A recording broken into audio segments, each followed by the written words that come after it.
Winning cures everything. Now for your hosts, Gary and Chris.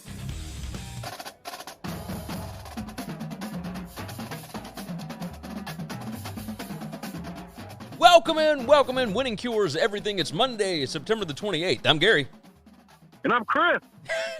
We got Chris on the phone today. He is not near a computer at the time, but he will be in time for tonight's SBR Monday Night Football live stream.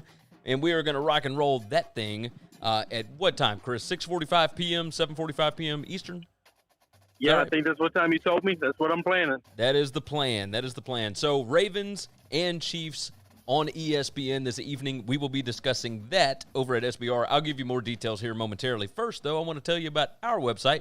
WinningCuresEverything.com is the site. All of our picks, previews, podcasts, videos, and social media profiles, platforms, whatever you want to call it, will be right over there. You can find it there, and it's got everything you need to know about what we do. I promise. All of our picks are kept up with right there. You can find them on the picks page, et cetera, et cetera. This week, I believe we're going to start our picks contest, so make sure you check out the website, winningcureseverything.com. All of our college football content is over at sportsbookreview.com. Do yourself a favor, sbrpicks.com/NCAAF is where you can find all of it, and the Sportsbook Review YouTube page. That's where all of our college football videos are, all of our picks, all of our breakdowns of the games, et cetera, et cetera. We go live on Tuesdays and on Saturdays, and I'm getting emails as we speak. We love work, right? So with that said, go over to sbrpicks.com/NCAAF. Make sure you are subscribed on the Sportsbook Review YouTube page, and you can get all of our college football stuff. We will talk college football today, and we will talk NFL today. Chris, what's going on in your world, man? Everything good? I'm just working, man. I am trying to stay afloat. I can understand it. Same thing today. Monday was a beater, is what it was. It just beat me down all day long. But I'm here, and I'm ready to rock and roll, and I'm ready to talk about some sports. If you would like to join in the chat, you can do so at any of the different platforms. We're on YouTube, Periscope, Twitch, and Facebook. You can jump in the chat on those. It will populate in the bottom left-hand corner of the screen. We make it very simple for you. So go ahead and dive in there. Chris, let's go ahead and talk about the NFL week that was, and that is the week 3 of the NFL. We're going to talk about the Sunday games. I already discussed, we discussed the Thursday night game on Friday, and we still have Monday Night Football tonight. Of course, the SBR YouTube page, we will be jumping in with the NFL guys and discussing the game as it happens live. So make sure you jump in there, 6:45 p.m. Central Time, 7:45 Eastern. Chris, let's talk about week 3 right quick. Let's go game by game. Okay. The Bears and the Falcons. Bears win 30-26 on the road, and Nick Foles comes off the bench and leads them down the field. Gets 3 touchdowns. He threw 1 pick, but he looked significantly better. So apparently that pick wasn't on him, and it was kind of a 50-50 ball, and probably should have been a touchdown. A lot of people shocked that they overturned it. So that's maybe. Okay. I will admit, I saw a quick video of it. I did not watch that. Cade said, "How did y'all travel so fast? I just watched y'all on SBR." Well, here's the thing. We recorded that one earlier. So, and they did that one. They premiered it, et cetera. We are doing this one live right this second, so we're able to jump in and discuss comments. But we recorded the opening line ones a little earlier today so that we could get it done and get ready for the NFL stuff. So, but with that said, Bears 30, Falcons 26. Foles looked good. Trubisky did not. Carlos Gomez jumps in and said, "What's up, guys? Falcons blow another lead again, though." Falcons fans. If you're an Atlanta fan, I mean, I don't know. Listen, I'm just telling you, just calm down. Check on your Falcons friends. Put the revolver down. It's not worth it. Let's just move on. It's going to be okay. It's bad. It's not the offense. I need them to pull that trigger on Dan Quinn, though. Listen, I don't want people to get fired, but people are going to get fired. I might as well make a little coin off of it because I can't beat these damn games right. So, Falcons, what are we doing? Why are we waiting? Don't give the Jets an opportunity on Thursday night to pull the trigger before you. Yeah. Just don't do it. Basically, yes, just get it done. But I don't think the Jets are firing Gase. I think Quinn has been there long enough. Is there any world in which Dan Quinn can save his job? Last year he started off real bad like this, and he rolled off like 7 in a row.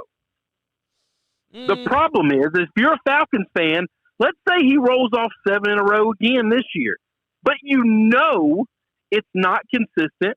He's not managing a tight ship by ways of just his own team didn't even know a basic understanding of an onside kick rule right before they went out for an onside kick, in which you have a big, long TV timeout in between the score, so it's going to happen. You can't prepare them or give them notes for it to make sure everybody's clear on the rules kind of thing. Like, even if he finds a way to right this ship and wheel off a couple of wins, you still know he's not the guy. So why are we waiting around? You have a very valid point. A very valid point. They've got. I also am financially invested in his demise, so that hurts a little bit. My unbiased argument, which is completely biased, but yeah, let's Arthur Blank. It was Arthur Blank's birthday on Sunday, and Dan Quinn just crapped all in his Cheerios on his birthday. Yes, that's a fireable offense. Yeah, I think so. You just ruined the man's birthday. You can't do that.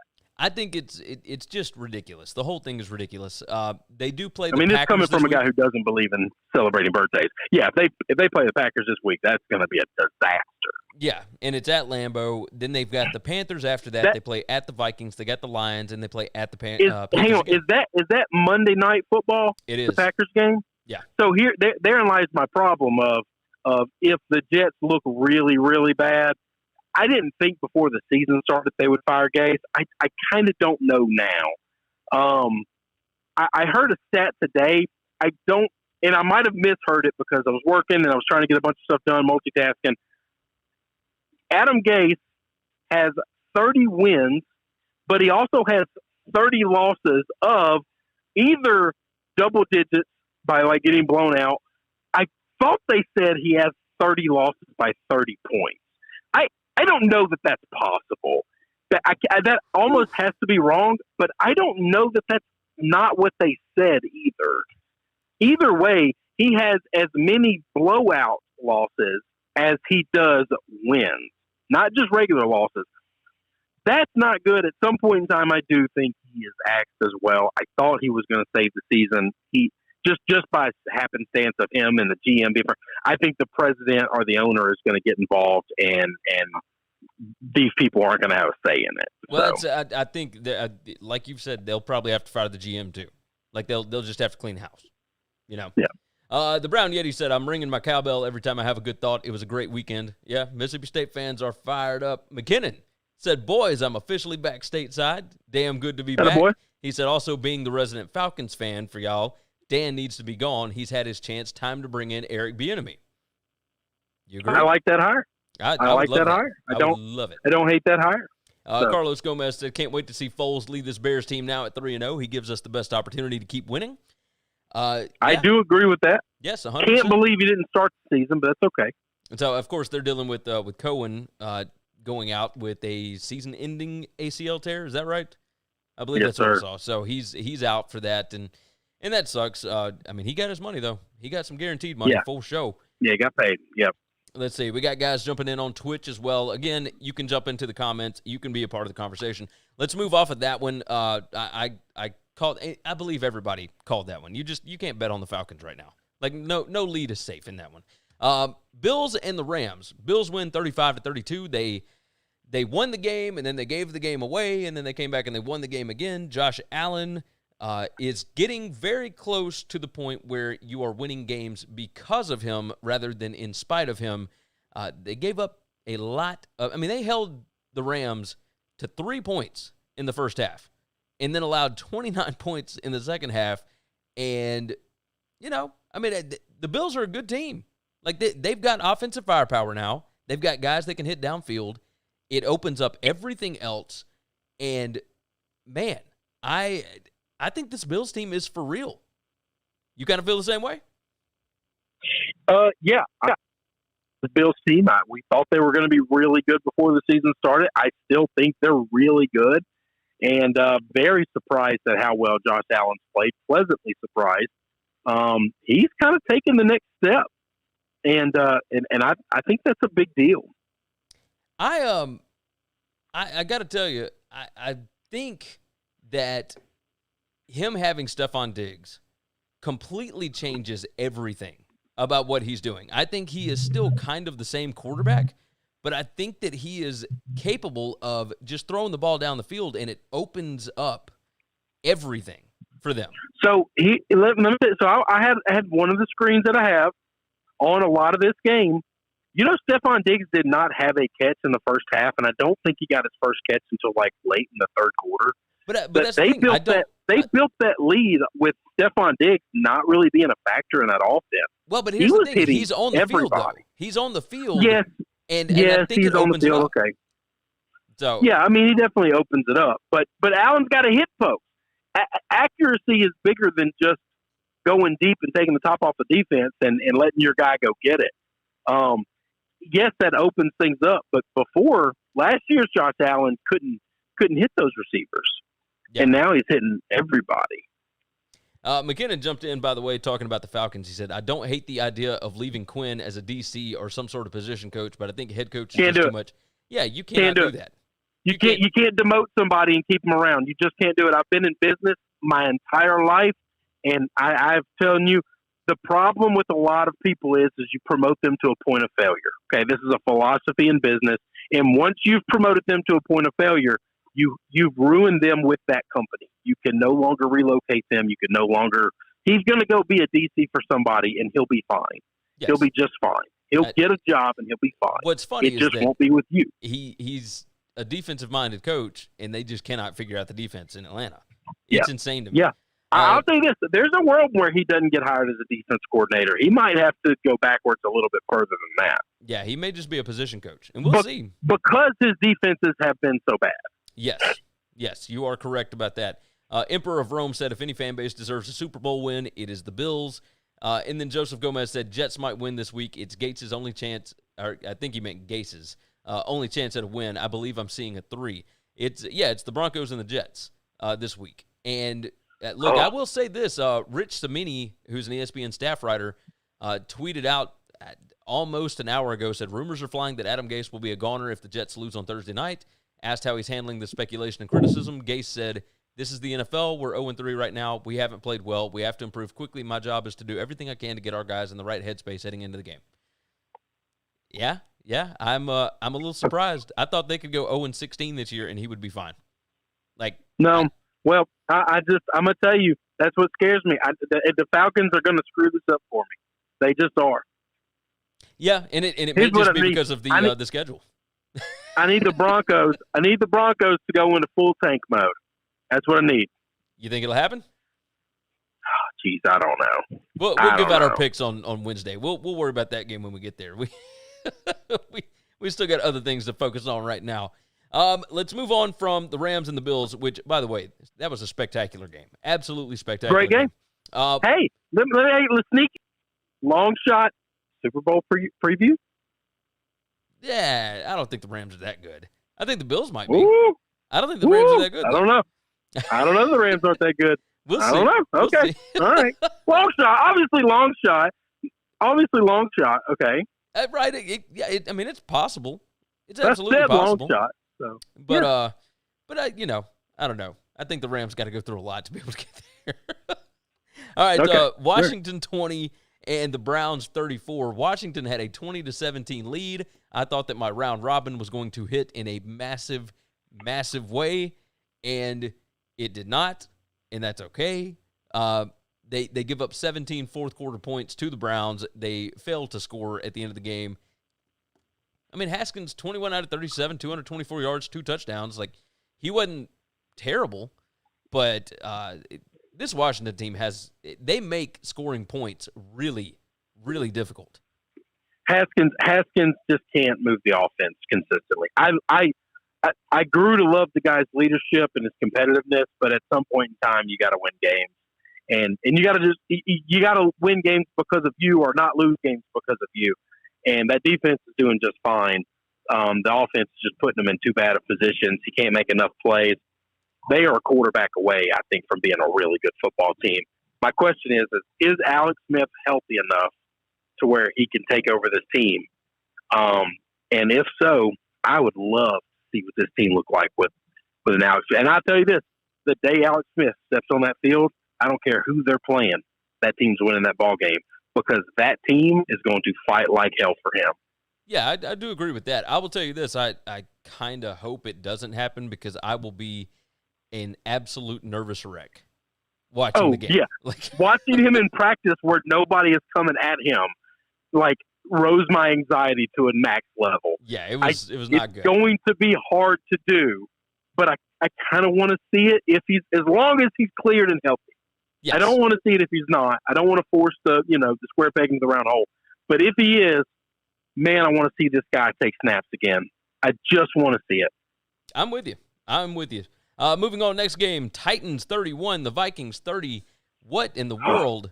There were so many different storylines in this ball game. One, the Titans, the cardiac kids from Nashville, are doing this every single week. They have won by 2 points, by 3 points, and by 1 point. Gostkowski. And what is the record of all their opponents? 0 right? No, the Jags have a win. Oh, that's right. One and 5. No, it's more than that, 5. isn't it? No, it's 1 and 5. They played 3 teams that all play. Oh yeah, 1 and 8. Sorry. Yeah, they played 3 teams. Each played 3 games. Yeah. Yeah. So the Jags are 1 and 2 now, so that would make So it'd be 1 and 7, right? Either way, it's 8. Oh, 7. It's 7. You're right. Yeah. So my math is wrong. But either way, it's not good teams, and Tennessee is doing exactly what they need to do just to scrape by and get wins. Stephen Gostkowski, who missed 4 kicks in the first game? He missed 4 damn kicks in the first game, but made the game winner and hadn't missed since. And has made the game winner in every game. Yes. It blows my mind. It's so ridiculous. But he goes 6 for 6, hits a 55-yarder for the win. And that is after Dalvin Cook goes 22 carries, 181 yards, and a touchdown. Tannehill wasn't great in this game. He didn't throw any touchdown passes. Justin Jefferson, this was his coming out party, 7 receptions, 175 yards. The Vikings offense was fantastic. Emperor of Rome said, I remember when you guys thought the Packers would suck and that the Vikings would win the division. Oh, how things change. Then he said, just teasing. Yep. But here's the thing. We were wrong. Well, no, we were wrong, but we never said that the Vikings were going to be, good. We had them at 9 and 7 at best. So yeah, we had them 8 and 8, 9 and 7. We didn't say they would suck, but 8 and 8 sucks. Right now, in 500 is not great. No, I guess if you're a 13-win team and you go down to 8 and 8 or 9 and 7 the next year, we think that sucks. So yeah, he's right on that, and we were wrong. We were just wrong. No, we absolutely were. This Packers team is something else. We'll talk about them at the very and this Vikings team is trash. Yeah, they really are, and they still looked pretty good against Tennessee and put up massive numbers and couldn't get the W. It's insane. How many? I think the Titans could have won by a lot more. Some of those field goals probably they should have turned into touchdowns, especially with early turnovers, etc. The first 2 field goals of the game, they were in scoring position and just decided to take the field goal. It's insane. So we're going to get a battle this week of Battle of the Frogs. This week, it's happening. Yeah. No, I think you're right. Tennessee and the Steelers. Yeah. Yeah. Both teams have played 3 teams. They're both 3-0, and you think, 3-0, pretty good, right? They both have kind of looked a little flaky and shaky, and out of all of those teams, 1 win between the 6 opponents. You are correct. Yeah, it's pretty bad, but we'll see what happens. I will say this: never feel bad about going 3-0. Tennessee fans, and that's Steelers right. fans, winning is better than losing. We'll just say that's right. That's right. So, you could be 1 and 2. You could be 2-0, 2-1. McKinnon jumped in. He said, if the Falcons end up with a top pick, do they end up getting Lawrence as the heir apparent? He said, sorry to keep going back to him. Just been a while since I've been able to ask the important questions. do you think they draft Lawrence? They get all right, now I'm going to tell you one thing. Justin Fields is going to have something to say about people tanking for Trevor. Okay? Yeah. That's just the truth. The NFL, if you watch the NFL right now, there are more quarterbacks that look like Justin Fields than quarterbacks that look like Trevor Lawrence. I'm not talking about the white and the black. I'm talking about the style of play. Yeah. If you can be mobile, you are far more valuable. And I don't know that Mr. Trevor is super mobile. I do think he is surgical. And surgical is great, But surgical is not the way the game is played right now. Yeah, no, you're right about that. I do think I think a lot of people are going to have a whole lot. Justin Fields is going to have a chip on his shoulder because nobody is talking about him going number one. And I don't know that I wouldn't take Justin number one. You might. We'll see how their seasons play out. Obviously, Trevor Lawrence. I mean, it was against Ohio State that he had like that 60-something yard rushing touchdown.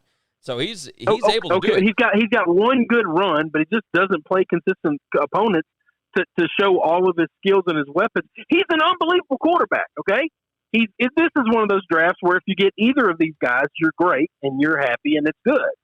And there are a few years when that happens. I'm just telling you, every time when there are two of them that come out, both of them can be good. One of them is always a lot better than the other. And nobody has talked about tanking for Justin. And I watch the games on Sundays, and there are more people playing the style of football that Justin plays. And all the people that play the style Trevor plays are all old as hell right now. No, you're right about that. Joel says, honestly, the Falcons could go with Trey Lance. And I buy that. Because I don't trust that organization. So, I don't know. We'll see what happens. Raiders 20, Pats 36. It wasn't a whole lot to talk about with this one. We kind of expected this. Derek Carr looked good. Cam Newton looked pretty good. Like, this is what the Patriots do. You know, Raiders coming off a short week. Moving on, 49ers 36, Giants 9. The Giants are pretty terrible. Nick Mullins did good work in this game, threw for 343 yards and a touchdown. The leading rusher for the New York Giants was Daniel Jones with 5 carries for 49 yards. This was a dumpster fire, so we will move on from that. This was an interesting one. Bengals 23, Eagles 23. Go ahead. I want you to talk about this one. So I love Joe. Joe was playing his ass off. And it took him a little bit to get his feet under him in this game. Started off slow. And whatever. But when he got going, brother, that he is a diesel engine. It takes him a minute to get down the highway, but once he picks up speed, he's slowing down. He had a great game. He took a lot of hits in this game again, and I'm actively worried. I'm actively worried that he's not going to make it through the season, and it's going to have long-term damning effects on his career because we've seen it happen in the past. Yeah. I don't know what they have to do to get him offensive line help. I don't know. Is there any way to make a trade in the season or what you could figure out or configure or whatever you can do? But they got to get him help. This Eagles team, as bad as I said they were, because the rest of the Bengals team is trash. Okay, they're not a good football team. Oh yeah. All right, they have Joe Burrow. They got a couple of good skill players. That defense is awful. That offensive line is putrid, and that's the short and skinny of them. This Eagles team is not good at football. Carson Wentz is not good at football, and I'm tired of people pushing him down our throat like he's the heir apparent of something special. The other day, a couple of weeks ago, one of the big sports writers I follow, can't remember his name. That's fine. He probably don't want me saying his name now because I'm about to crap on him anyway. He said, if there was a Mount Rushmore of young quarterbacks, Carson Wentz is still on it. And I'm thinking, you're an idiot. If you've watched any football in 3 years and you still put him on that Mount Rushmore, you have no business having opinions about this game. Yeah. Okay? He had one half of one season where he looked unbelievable, and then when he was replaced, the person that took his place instantly looked exactly like he looked, went on, won the Super Bowl, and when the OC of that team left that team, nobody has looked good in that uniform again. You have a valid point. Burrow, by the way, threw for 312 yards, 2 touchdowns. This was...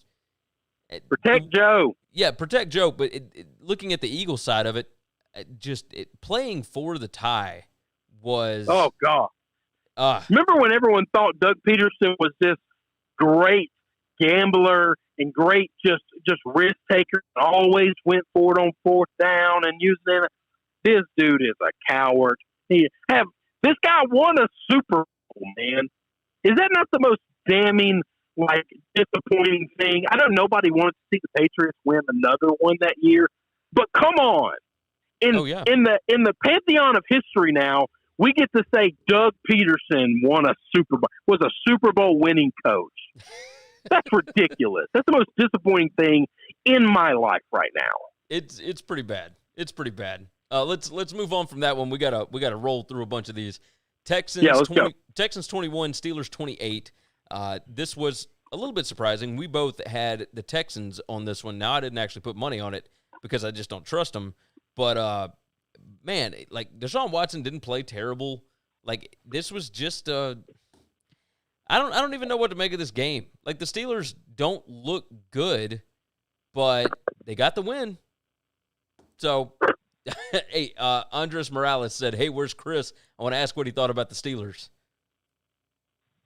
I'll tell you this: the Steelers had to once again come from behind late with a last-minute score against an 0-3 football team to take the lead and win. Yeah, that's a fraudulent team. I'm telling you, I thought maybe Watson could pull this one out for us, but no. I mean, he is good enough to do it by himself. Yeah, this Texans team is in trouble. I mean, they're in a whole lot of trouble. So we'll move on from that. Jets 7, Colts 36. Colts look like they are rounding into shape into being like a playoff contender, but then again, I don't know because it's the Jets. Like I wouldn't be surprised if the Broncos on their third or fourth string quarterback looked better than the Jets do. So we'll see.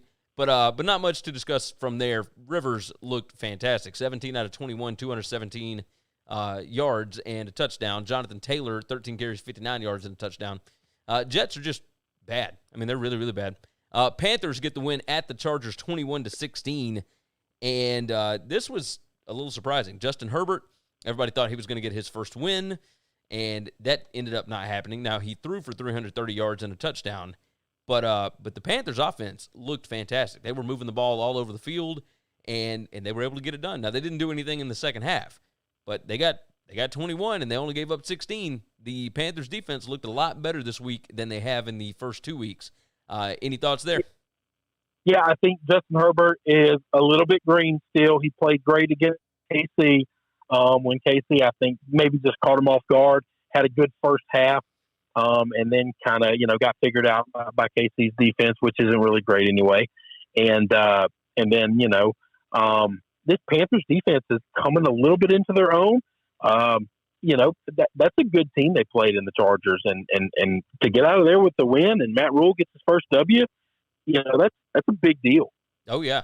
Oh, most certainly. Moving on from that one, Bucs 28, Broncos 10. This is about what we expected for this week. Tom Brady, nearly 300 yards passing, 3 touchdowns. Basically, all you got to do is toss it to Mike Evans, and you're going to be fine. But they, big win. They didn't have to do really anything in the second half. They gave up 0 points in the second half, and they only scored 5 themselves. So, which is such a weird number to look at on a box score, but. Yeah, it's pretty nuts. Joseph Gomez, by the way, said Colts are maybe a small above-average team. No one is scared of the Colts. Yeah, maybe. Matt Miller said Burrow is mentally here's what it is. Somebody said, what are the chances that Burrow becomes the next Andrew Luck? Matt Miller said Burrow is mentally and physically tougher than Andrew Luck. Luck was brought up as an intellectual and happened to be a football player. Burrow is a football player through and through. Thoughts on those? Yeah, I agree with that. I worry about his physical ability to continue to play. At some point in time, do injuries get to him? And the dangerous thing that scares us in today's world and kind of every world, I guess, in the world of sports is concussions. Yes. If he goes into concussion protocol enough times, at some point in time, real doctors are going to tell him, hey, it's probably more advisory for you to not play anymore. And that's going to be an issue. So. Yeah, it's a scary proposition to think about, but as badly as he is being beaten in the backfield, that offensive line is not protecting him. He's taking some massive, ugly hits, and nobody likes to see that. So the Lions get a 26-23 win at the Cardinals. I didn't see this one coming, but look, the Lions have been okay in certain spots, and they had to deal with losing all their cornerbacks and whatnot. It took them a few weeks to get it figured out, but they get a big, big win on the road against a team that a lot of people thought might be able to compete for the NFC West this year. And I think this kind of showed that the Cardinals are not quite there yet. You feel the same? Yep. Cunha played great and changed the secondary. Murray still capable of making mistakes. 3 interceptions in this game. not good. And this Lions offense looks totally different with Callaway in it. Yes, indeed. Yeah, three interceptions will get you beat just about Most every time. Yeah, I would think so. Yeah. We'll move on from that one, and we've got the two biggest games of the day. That was the Cowboys losing at the Seahawks 38-31. I mean, you said this yesterday. How in the world have the Cowboys played this bad and are still within a score? What happened here?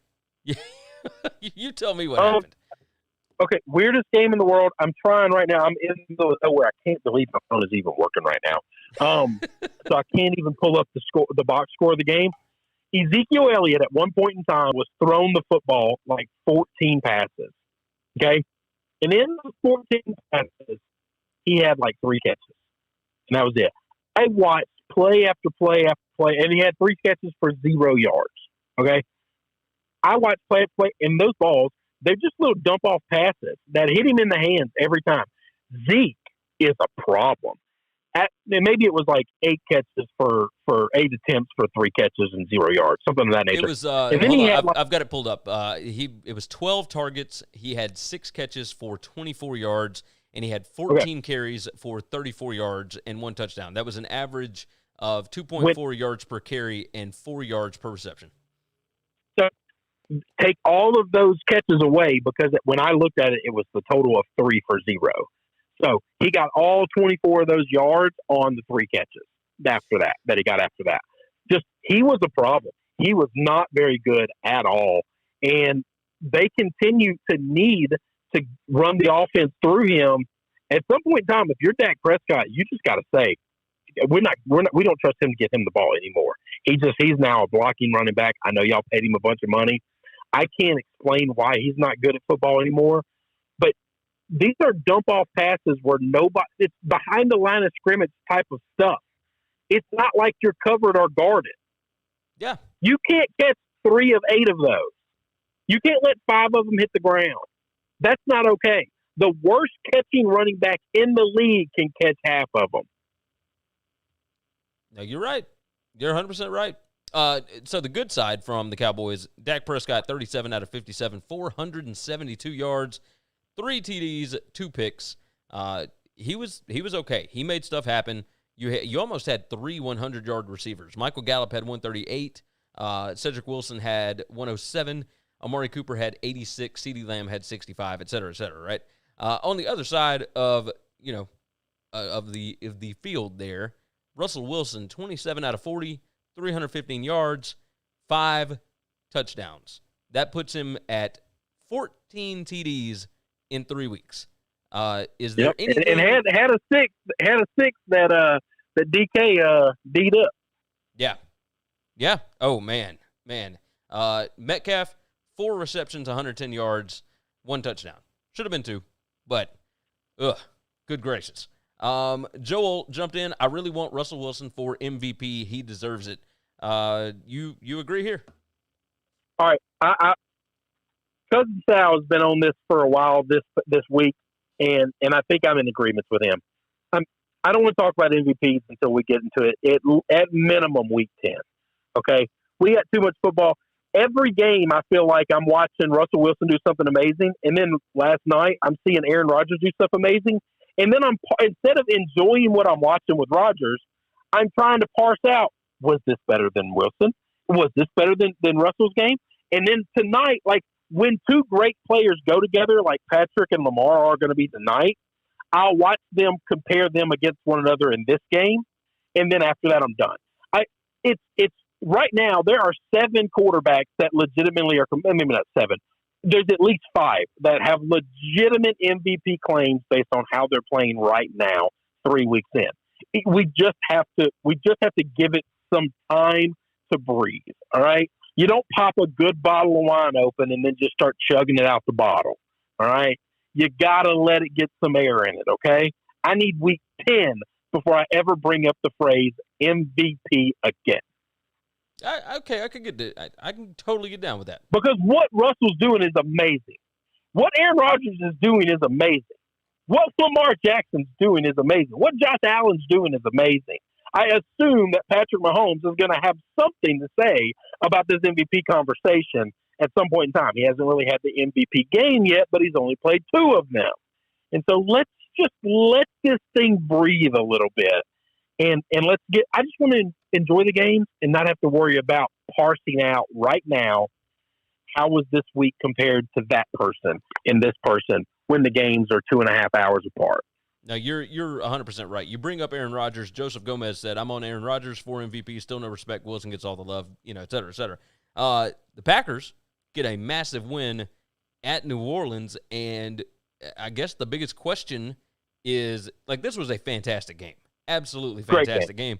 But the question is, has the window to win a Super Bowl passed the Saints by? I think so. I think so, too. I do not think the Saints team can win a Super Bowl.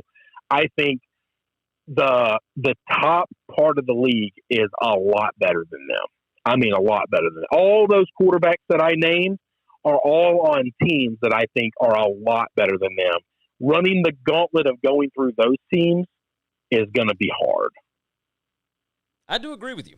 I think it's going to be really difficult to get through those, but we'll see. We'll see what happens. I'm a little worried about them because they got a tough schedule, and they got that win in Week 1 against Tampa Bay, but it don't get a whole lot easier. I mean, remember they've got a first place and I don't schedule. know if that Tampa Bay team is the same as it was when it happened in Week 1. Yeah, and I'll tell you this: if you watch those two teams play again, if they played again in the Superdome next week, I bet that's a pick'em game.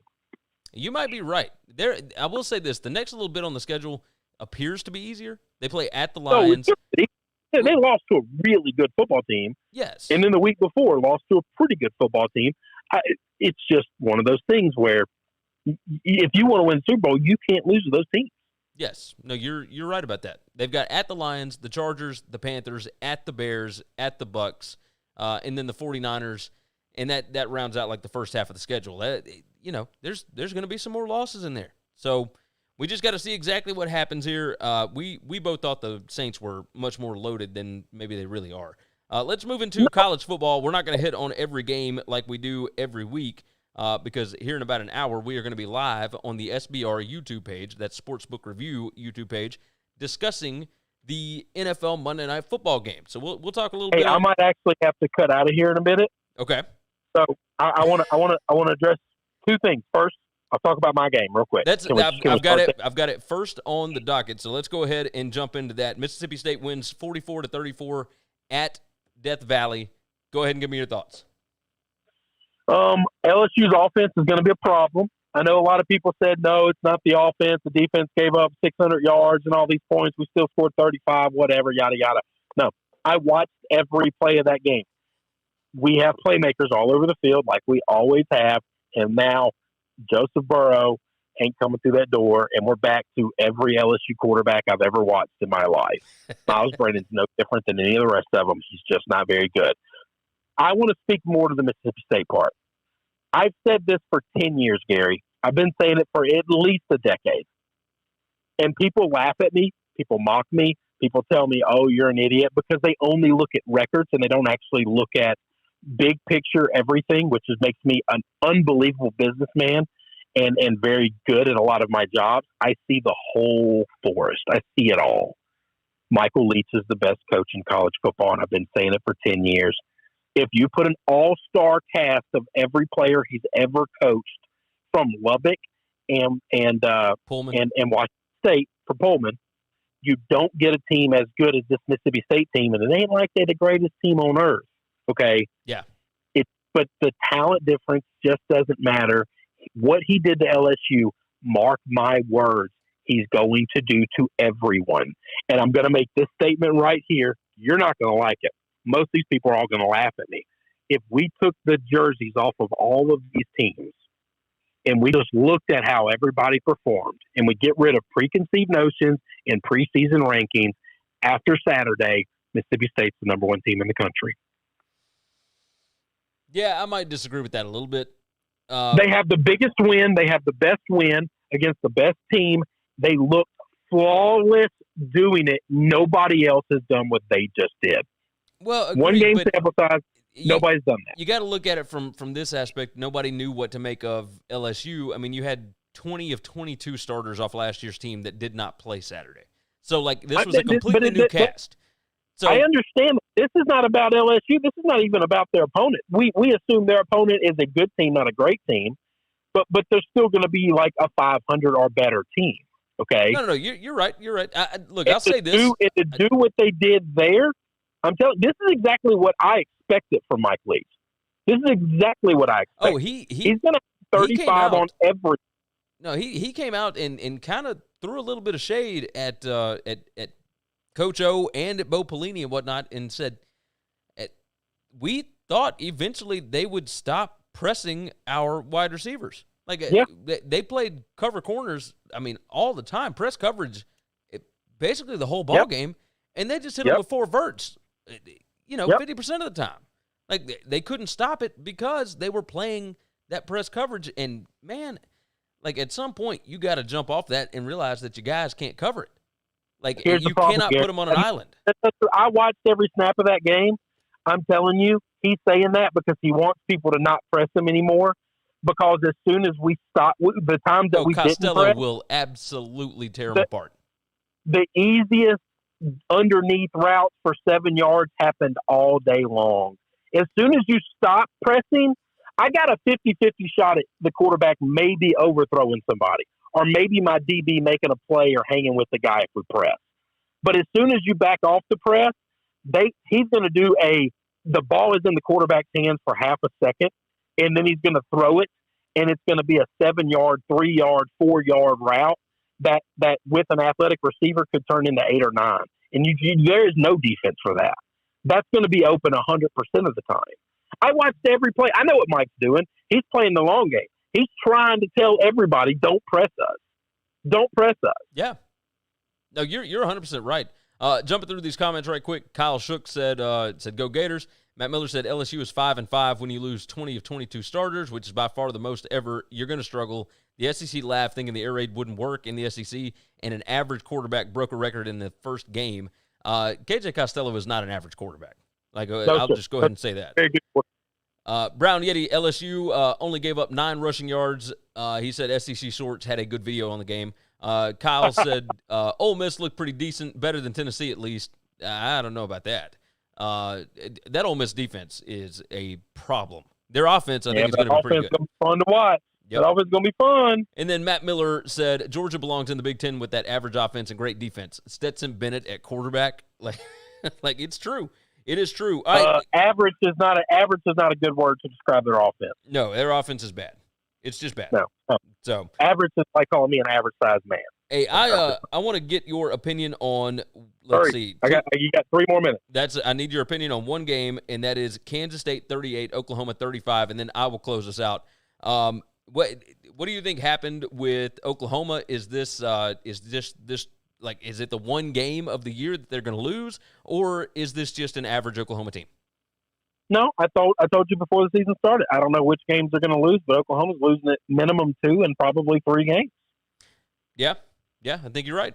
They lost a lot on defense and on offense from last season, and I don't think it's as easy as Riley has made it look in his first 3 years. It's just Riley should have taken one of them NFL jobs when he had a chance. Yeah, because that door, I don't think that door's closing. By the way, I mean, what's his name? Arizona boy. Golly. Anyway, go ahead. The quarterback, Kingsbury. Cliff Kingsbury's proven that you don't have to be a great college football coach, and Lincoln has been a great college football coach. Yeah, no, he's better than Kingsbury was. So, I think we're better than Kingsbury. So, Kansas State, I don't believe, is as bad as they looked against Arkansas State. I don't think they're as good as they looked in beating Oklahoma. I think Kansas State is a pretty average team with a really, really good head coach. And that's the way it goes. Yep. All right, I'll go ahead and let you get out of here, and I'll finish these up. So, I'll talk to you in an hour. All right, so Chris is out of here. I'm going to run through the rest of these fairly quickly because we have to be on SBR in less than an hour. And if you guys would like to join us, 6:45, 7:45 p.m. Eastern Time on SBR, we are going to have a fantastic time watching the Monday Night Football game between the Ravens and the Chiefs with our guys, Donnie and Kyle, from the NFL show over at SBR. So make sure that you go check it out. Subscribe to the SBR YouTube page, etc. Texas 63, Texas Tech 56. Texas always does this. They never play well as a favorite. It's just absurd. It's ridiculous. Texas Tech was not a good team. They've got a good offense. The defense is putrid. Obviously, this comeback was one for the ages. And how funny is it that Fox, of all channels that has gone in to live sports, set it up to where they had to cut off the game from the big broadcast window so that they could cover baseball. It's just ridiculous. This game is getting ready to go to overtime, and people have to struggle to be able to find it. I thought it was hilarious.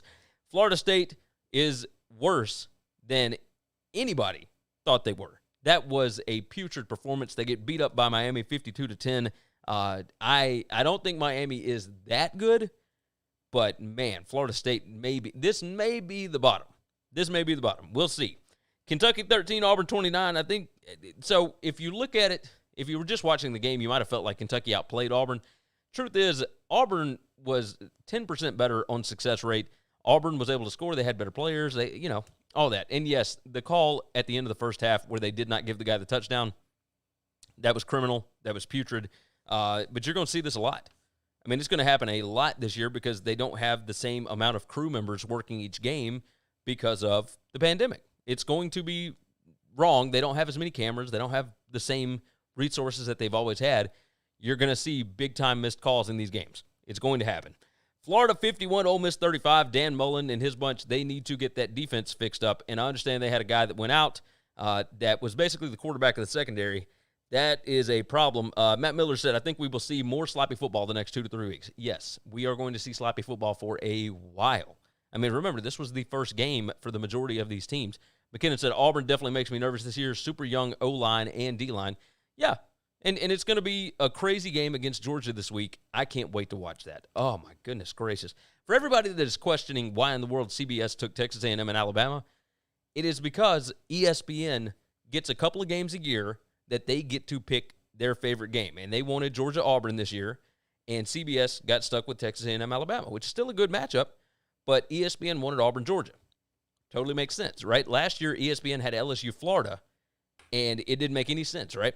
So Matt Miller said, as a Texas fan, I think the defense will get better because of Chris Ash, and that's because Urban Meyer continuously brags about him, so he has to be good, I would assume. It's true. Chris Ash, I think, is good. I don't know why Texas's defense is so bad. They have so much talent on that side of the ball. It is absolutely insane to me. However, Chris Ash has not played against a lot of these Big 12 kind of offenses. Remember what he was going against in the Big 10. They were set up to be able to beat those teams. He has not had to face prolific offenses very much in his past. Matt Miller said, thank God for Sam Ehlinger, though. That is 100% true. 100% true. Army 10, Cincinnati 24. Army's only score came off of a scoop and score, a fumble return, and I was pretty wrong on that one. Now, I pushed on my official bet, which was Army plus 14, but, man, Cincy looks really, really good. Really good. West Virginia 13, Oklahoma State 27. I came out more hopeful about West Virginia watching this game than I did Oklahoma State. Now, Oklahoma State was playing like a third-string quarterback. The offense was not moving well, but they got done what they needed to get done. If they can get Spencer Sanders back, maybe they can turn it on, maybe. That Jim Knowles defense is pretty good, though. But West Virginia missed several scoring opportunities, and it was, it wasn't great. Wasn't great. Texas A&M 17, Vandy 12. Texas A&M had more opportunities to score. They couldn't quite get it done. This was a more comfortable win than you would think, even though Vandy was down, near the 20-yard line with just a few minutes left in the game with a chance to score a touchdown and take the lead. The success rate was much more Texas A&M. If you look at advanced stats, this was a comfortable win for Texas A&M. Part of me wonders if they were taking it easy in this game and saving as much as they possibly could for the Alabama game. A&M only ran 55 plays. Why in the world would you only run 55 plays if you have better athletes than Vanderbilt? All you're doing is keeping Vandy in the game longer. I mean, it's just ridiculous. So we'll see. I think Texas A&M may come out and look a lot better this week, but who knows? Jimbo does not like fast-paced offenses or anything like that, so who knows? We'll see. The Brown Yeti said, for Texas, it's hard to stay balanced on defense when your head is bigger than a lot of states. That's 100% true. 100% true. Matt Miller said tackling, and more tackling. Yeah, that's a big part of Texas' problem. because maybe they're not teaching fundamentals right now, I guess. I don't know. Their special teams looked awful, by the way. Texas's did. And you're going to see bad special teams across the college football landscape. It's not been good this year, and I don't think it's going to get much better because people have not had as much practice time, so you can't focus on that fundamental aspect of the game. It's a problem.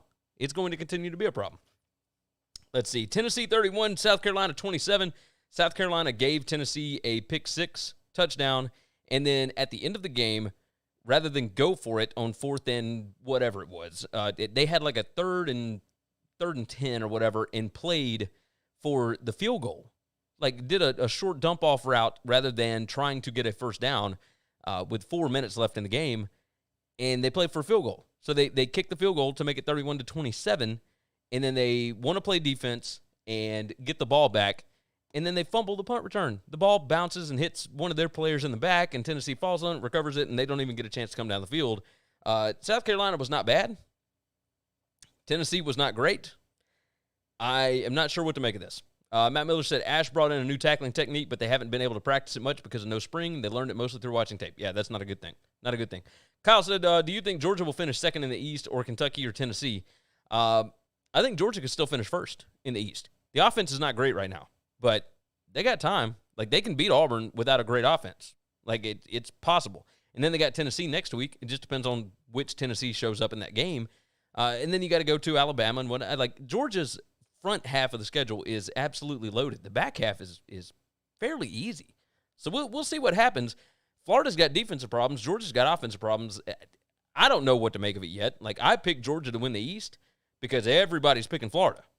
Like, I think we're hyping this way too much. So, but we'll figure it out from there. Louisville Pitt was like the most boring game on the planet. Matt Miller says, does JT Daniels elevate Georgia enough to win the SEC? Possibly. I think he elevates them enough to be able to beat Auburn this weekend.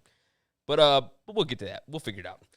Alabama 38, Missouri 19. Missouri scored 2 touchdowns in the fourth quarter. This was a 35-3 ball game, and Saban pulled everybody. Like, you got to get you guys time because you don't know who's going to miss games, right? So you got to make sure everybody's got playing experience, etc. The backups didn't look good. Missouri was trying to get anything done that they could. They wanted this to be a successful game, and it was. So, you know, you would expect that. And then, of course, everybody's talking about Georgia. Georgia 37-10, and it was nasty. They were down 7-5 to Arkansas at the half. And DeJuan Mathis, for all the talk that came out of camp about him, he did not impress at all. It was a dumpster fire, and that's putting it nicely, right? The whole thing was just a disaster. That's all the games that we're going to talk about today for the college football recap. You guys have been absolutely fantastic. Thank you for tuning in today. Chris joined us, of course, from the phone, and, of course, he is trying to get back to the house so that we can jump into the SBR feed. Make sure that you go over and subscribe to SBR's YouTube page. That is Sportsbook Review. You can search for that, or just do a search on YouTube for SBR Picks, and you'll be able to find it. We'll be going live at 6:45 with Donnie and Kyle, the NFL team, and we're going to have a good time. Matt Miller said if Mathis beats out Newman for the job, Newman won't last more than a week in the NFL. Yeah. I think maybe that was more wishful thinking. I don't think that Mathis was beating out Newman for the job. I think Matt Miller might be talking about if Mathis beats out Daniels for the job, then maybe Daniels won't last more than a week in the NFL. But we'll see. I don't know. I think Daniels is a better player than Mathis. But as it stands right now, I think Stetson Bennett is the dude until Daniels comes out and beats him. Because Stetson Bennett played well. 20 out of 29, like 212 yards passing, 2 touchdowns. The offense actually moved down the field, and he was like the steady, calming hand. And that's perfect for Kirby Smart. That's exactly what he wants. He wants a guy that's not going to turn the football over and that will, get the easy yards. That's all you need when you got a defense like that. So we'll see what happens. This is going to be a fun week. Make sure that you tune into SBR tomorrow for our college football pick show. We are going to have a fantastic time. You guys have been great. Go over to winningcureseverything.com. Make sure you are subscribed to the podcast and that you leave a nice 5-star review. We appreciate everybody jumping in today into the chat and jumping in all the time. All you guys that give us downloads, etc., we appreciate that. We are this close to 100,000 podcast downloads just since last football season, and that's pretty insane. I mean, you guys have been great, and we cannot thank you enough for that. So I'm going to go ahead and get out of here, try and eat a quick dinner before we jump into the NFL stream. Don't forget SBR's YouTube page. we are going live with the NFL team to discuss the Ravens and the Chiefs, and it's going to be an absolute blast. We're looking forward to it. Go to winningcureseverything.com. Go to sbrpicks.com/NCAAF. And with that, we are going to see you over on the SBR page in just a little bit and tomorrow at 5:30 p.m. Central Time, 6:30 Eastern for the College Football Pick Show. You guys take care of yourself. Take care of each other. We'll see you again in just a little while. Thanks for checking out Winning Cures Everything. If you want to keep up with us, hit subscribe on YouTube or your favorite podcast app. Visit the website at winningcureseverything.com, or you can like us on Facebook or follow us at Winning Cures, at Gary WCE, or at Chris B. Giannini on Twitter. Share out the show, leave a nice review, and make sure to comment and tweet.